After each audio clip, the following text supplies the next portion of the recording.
guys, it's Mo from Mo in the Deep End, and our lovely Salberto has sent some stories that are not safe for work and furry adjacent. So, and there's more.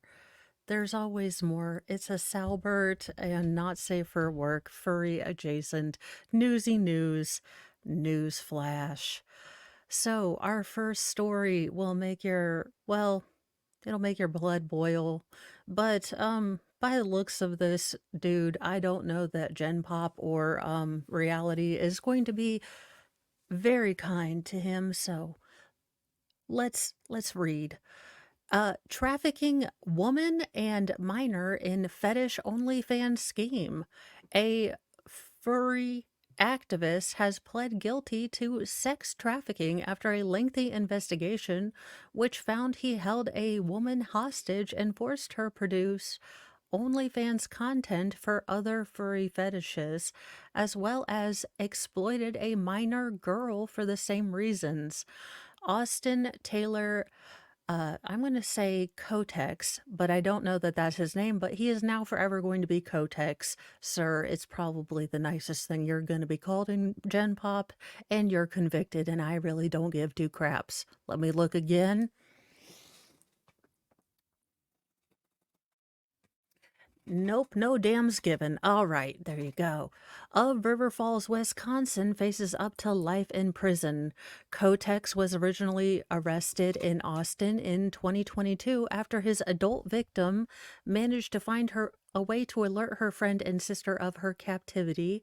The two then went to the police and they raided the residence. According to the documents submitted by the Federal Defender Service on behalf of Austin, I'm just going to use his name Austin instead of Kotex. That way, dignity or professionalism or what have you. According to the documents submitted by Federal Defender Service on behalf of Austin in February 2023, Austin and the victim are said to initially have met as business partners. The two launched an entity called the Boring Company, the name that was also owned by ex-CEO Elon Musk, of whom Austin is reportedly a fan. But while Musk's company focuses on novel inventions and infrastructure, Austin's was centered around advocating for and providing resources to furries. Hey, even furries go to Walmart. Had it been consensual furriness, I don't think it would have been a federal case. Let's continue. Furries, if you do not know, are a community of individuals who enjoy fantasy materials featuring anthropomorphic animal characters. Some enthusiasts will spend thousands of dollars creating customized suits to take on the appearance of their favorite character, and some incorporate the characters into smexy or pornographic acts. He looks well adjusted, and why is he out of focus? Why are we protecting his identity? For the love of all that is holy, flaming Cheetos. Austin's victim was made to dress in a furry suit resembling a black and white furred wolf while making erotic content, while Austin had his own costume taking on the appearance of a black and blue furred wolf.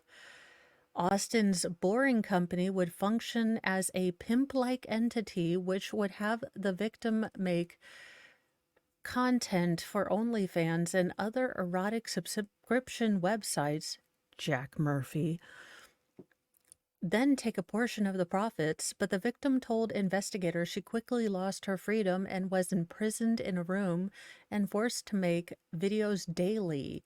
Austin began taking the entirety of her earnings and refusing to allow the victim to contact her family or friends.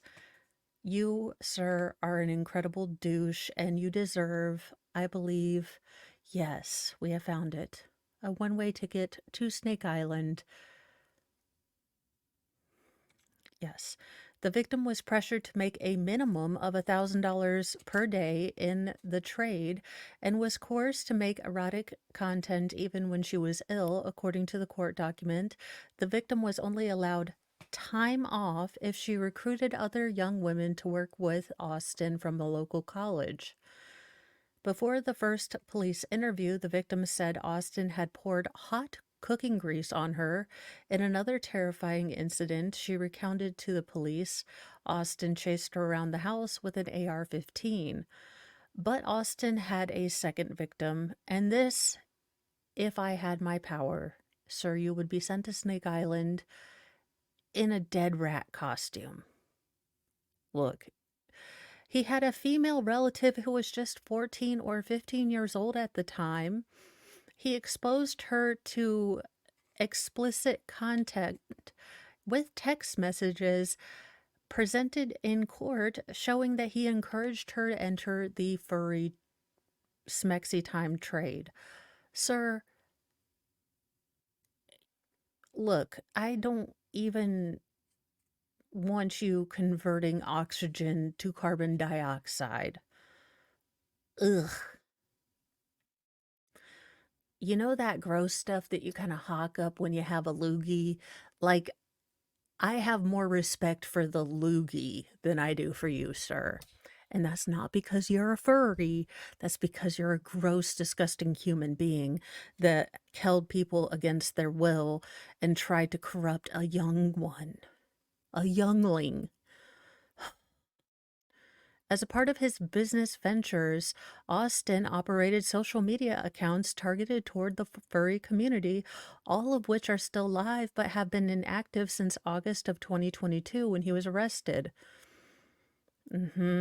On TikTok, Austin's furry-centered channel boasted a following of 160,000 and featured videos of Austin and a female who appears to be his victim. The TikTok handle is not being shared by Redux out of concern for privacy of the victims, both of whom were regularly featured on Austin's social media in an apparent effort to advertise them to other furries. Most of the videos featured lighthearted themes such as jokes and dancing. In the videos where the female furry appeared, she was usually seen wearing her mask but normal clothing. Most of the outfits she appears in are revealing, showing off her lean form. A child believed to be the minor victim also appears on Austin's social media in the form of TikToks and reels posted to Instagram. Though the girl is obviously underage, multiple comments from adult viewers were left requesting her contact information.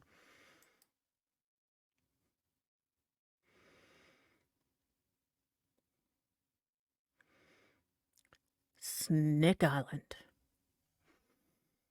On Austin's Instagram, which has 13,000 followers, he reposted much of his content from TikTok as well as furry-related memes and photos.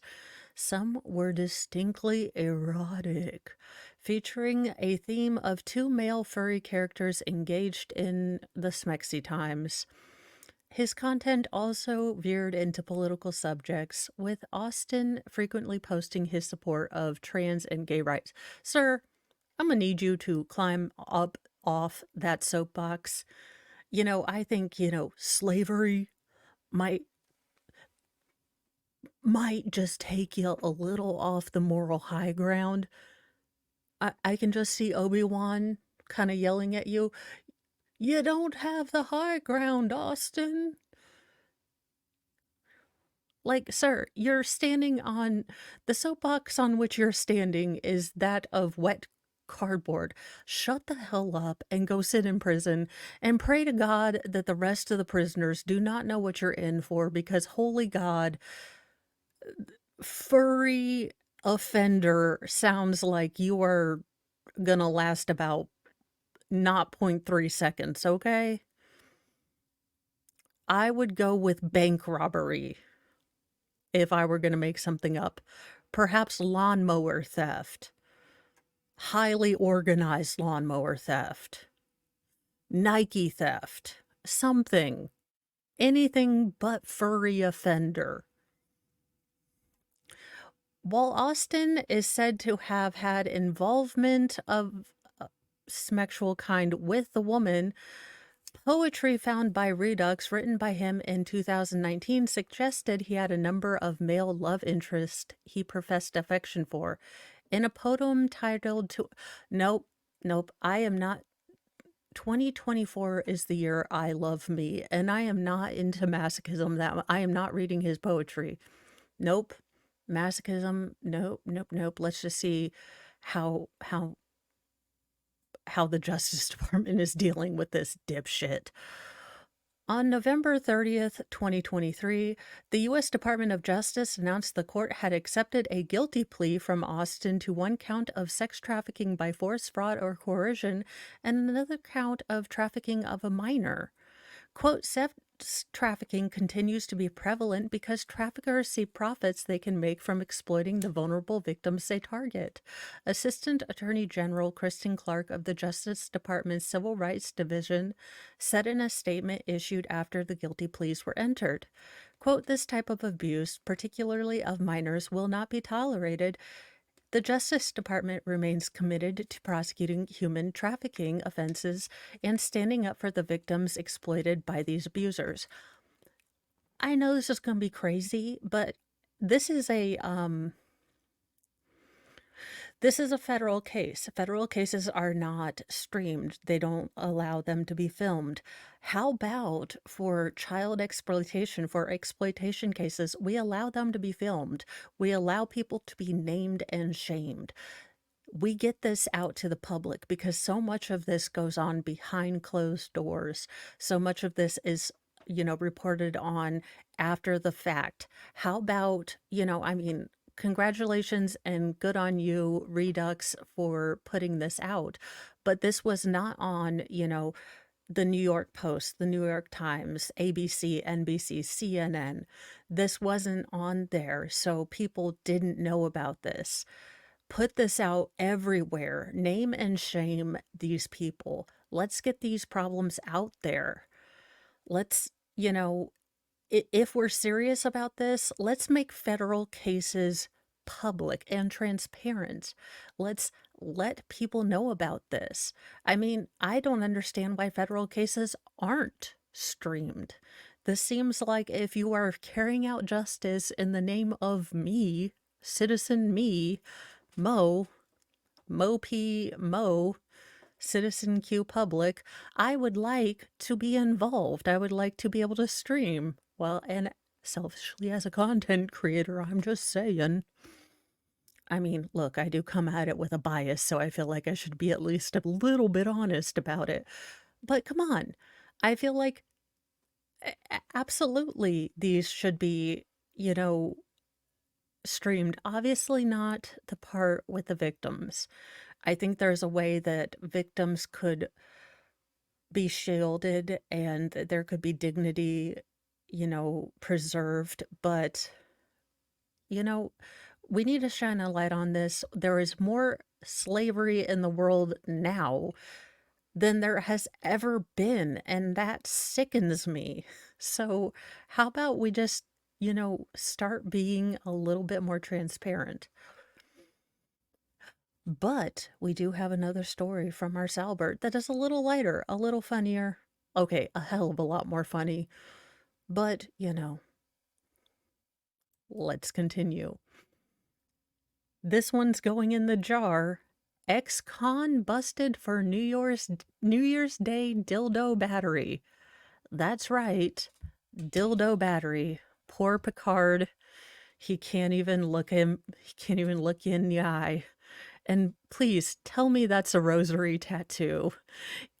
He couldn't have done it. He's got a rosary tattoo. He knows all the prayers. After being derided as a limp dick in need of Viagra, an ex-con retrieved a pink dildo from a bedroom shelf. Does no one have a nightstand? Why are these on shelves? Why are these on bookcases? Why are these being displayed? I mean, do we not have, like, privacy anymore, or shame, or, well, I guess other people don't have young feral children that would run around with them and, use them as lightsabers. Not that that's a story or anything, but I'm just saying.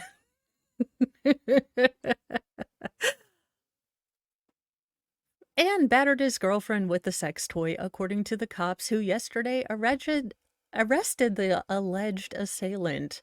Investigators charged that Stephen Nurdin, 38, attacked a woman during a 1:20 a.m. confrontation on Monday. Look, nothing good ever happens after midnight. They should have just both gone to sleep, him on the couch, her on the bed, or her on the couch, him on the bed, or just both of them on the bed. Look, if he was limp-dicked, they could have just cuddled. He could have been the little spoon. She could have been the big spoon, you know.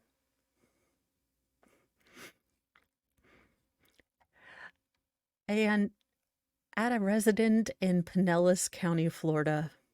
God bless America's freedom dong. I mean, and Pinellas County, the most peen sounding county of Florida. 2024. Pace yourself.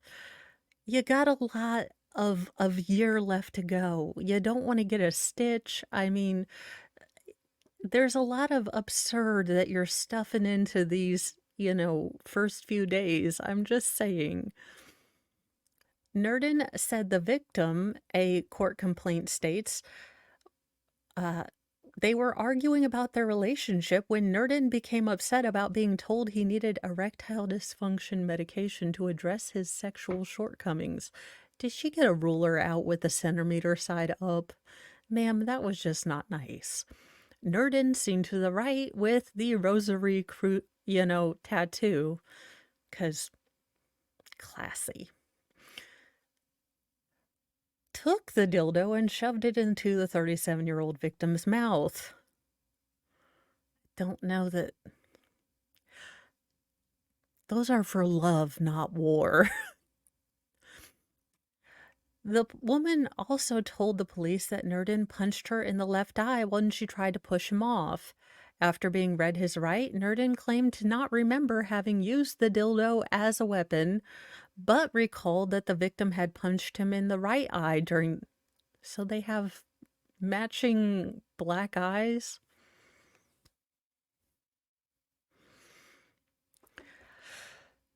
Arrested for domestic battery dating violence, Nurdin was booked into the county jail on first-degree misdemeanor count. He was held in lieu of a $2,500 bond. A judge has barred Nurdin from having any contact with the woman he dildo-dueled and battered. Additionally, if he secures his release on bond, Nurdin will be fitted with a continuous alcohol monitoring device. Is he just going to have to blow into one of those straws? I mean, I don't know. I don't know how one does it. Is it like one of those DEXA monitor things for like blood sugar? I am not aware of all the newfangled things. I can barely work Twitter. Y'all, I don't know. The weapon in question was not seized by investigators. I guess the pink dildo still has Lassie stayed home. Crap. Look, domestic violence is not funny. The use of a pink dildo is slightly more funny, okay? Nurdin, who has an extensive rap sheet, was released from state prison 4 months ago after serving more than 13 years for armed robbery, aggravated assault, felonious possession of a firearm. And here is the document.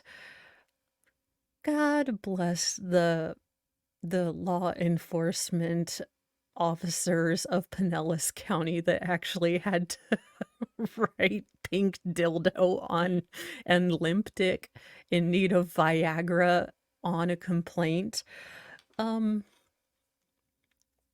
May you forever remember this day. Good God. Look, what the actual Schnell is wrong with people? Right. Well, there you go. We have only just begun. 2024. I can hear Carol Carpenter. It's gonna be a year, y'all. Hold on to your butts, I guess. It's week 1.